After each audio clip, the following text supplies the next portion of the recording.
Landlords across England are about to face one of the biggest shake-ups in rental property history, and the clock is already ticking. If you're running a house in multiple occupation, you've got less than 6 months to get your property compliant or face being shut down entirely. This isn't some distant policy change you can ignore. This is happening right now, and the consequences are severe. Thousands of landlords are scrambling to figure out what they need to do, and many of them won't make it in time. The government has just dropped new regulations that will force HMO landlords to meet stricter standards than ever before. And if you don't comply, you could lose your license, face hefty fines, or even be banned from renting altogether. So what exactly are these new rules? Why are they being introduced now? And what does this mean for the future of the rental market? Stick around, because what's coming next could change everything you thought you knew about property investment in the UK. Before we dive in, make sure to hit that like button and subscribe to Property Reporter so you never miss the latest updates on UK property, economy, and housing news. Let's talk about what's actually changing, because this isn't just a minor tweak to existing laws. The government is introducing mandatory national standards for HMOs, and they're cracking down harder than ever on landlords who fail to meet them. Up until now, different councils have had different rules, which created a patchwork system where standards varied wildly depending on where your property was located. Some areas had strict enforcement, while others barely checked anything at all. That's all about to end. Under the new regulations, every HMO in England will need to meet the same minimum requirements, and local authorities are being given more power to carry out inspections and issue penalties. We're talking about room sizes, fire safety measures, kitchen and bathroom facilities, waste disposal, and overall property maintenance. If your HMO doesn't tick every single box, you're out. No extensions, no second chances. The deadline is firm, and councils are already preparing to ramp up enforcement as soon as it hits. Now here's where it gets interesting. A lot of landlords think they can just make a few quick fixes and carry on as usual, but the reality is far more complicated. Some of these changes require serious structural work, and that means big money. Take room sizes, for example.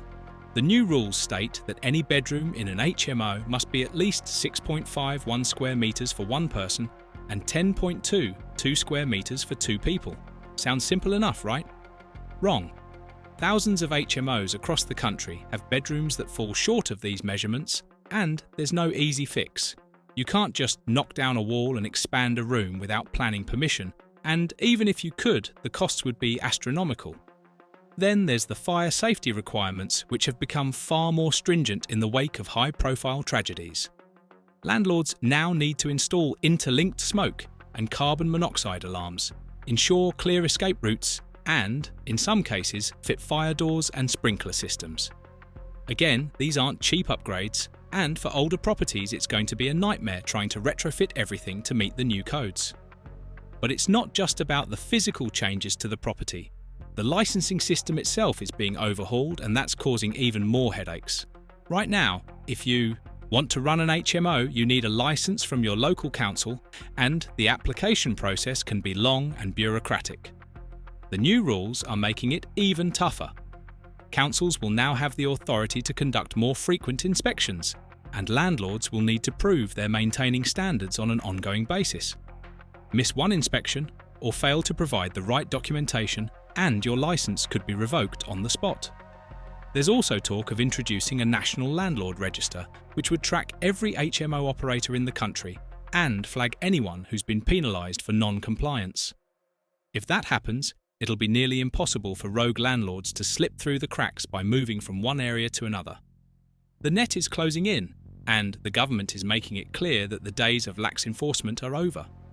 So why is all this happening now? The official line is that it's about improving living conditions for tenants. HMOs have long been associated with overcrowding, poor maintenance, and unsafe living environments. There have been horror stories of tenants crammed into tiny rooms with no proper fire safety measures, mould-infested walls, and landlords who refuse to carry out basic repairs. The government says these new regulations are designed to protect vulnerable renters and ensure that every HMO meets a decent standard of habitability. Fair enough, you might think, but dig a little deeper and you'll see there's more going on beneath the surface.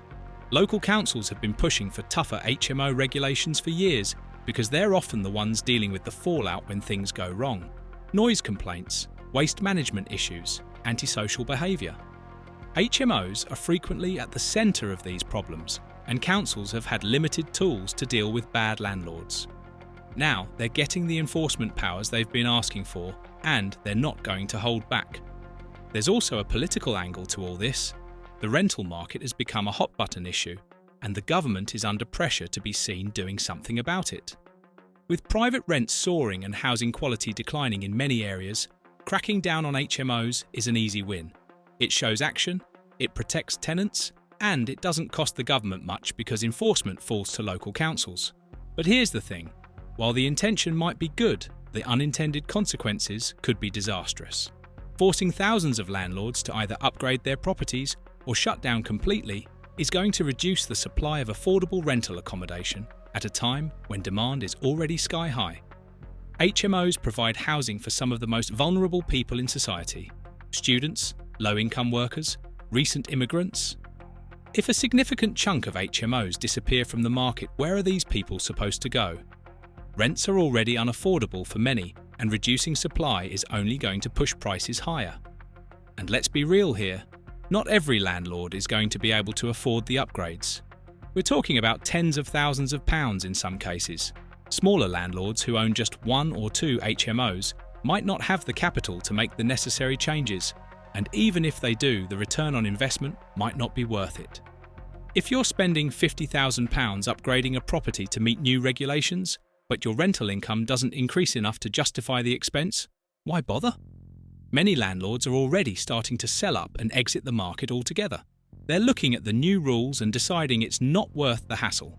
That's going to accelerate over the next 6 months, and the impact on the rental market could be huge. Fewer HMOs means fewer rental properties overall, which means higher rents and more competition for what's left. Then there's the question of enforcement. Yes, councils are being given more power, but do they actually have the resources to use it effectively? Local authorities have been underfunded for years, and many of them are already stretched thin. Carrying out inspections, processing licence applications, and pursuing legal action against non-compliant landlords all takes time and money. If councils can't keep up with the workload, the new regulations might end up being toothless. We could see a situation where only the most egregious cases get prosecuted, while plenty of substandard HMOs continue operating under the radar. On the flip side, if councils do come down hard, the rental market could face a supply crisis almost overnight. It's a delicate balance, and right now, it's unclear how it's all going to play out. What's certain, though, is that the landscape for HMO landlords is changing fast. If you own an HMO and you haven't started preparing for the new regulations, you're already behind.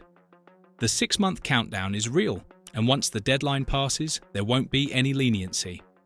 Councils are being encouraged to take swift action against non-compliant properties, and the penalties are serious.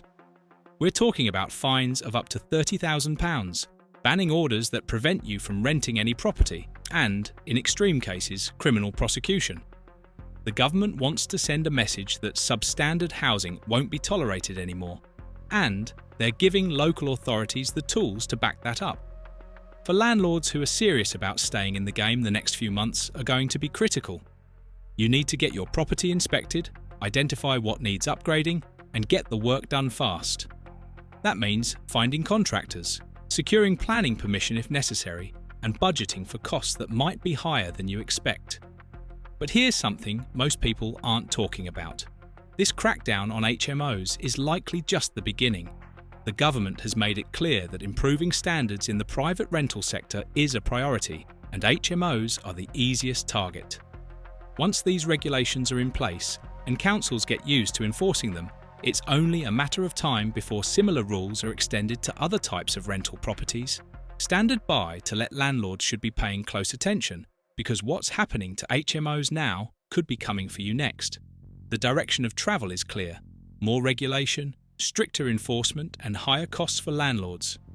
Whether that's a good thing or a bad thing depends on your perspective, but one thing is undeniable.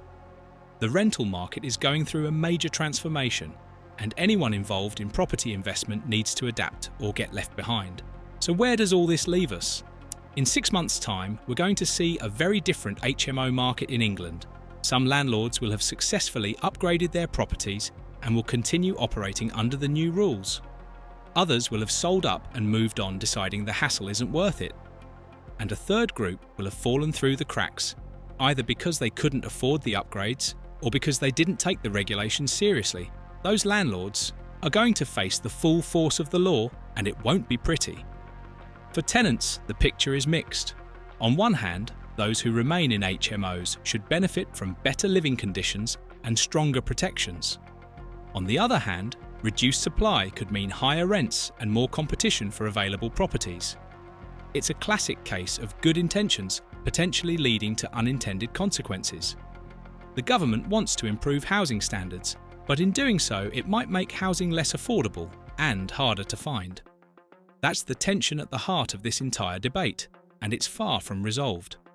What's clear is that the next 6 months are going to be crucial for anyone involved in the HMO market, and the decisions made now will shape the rental landscape for years to come.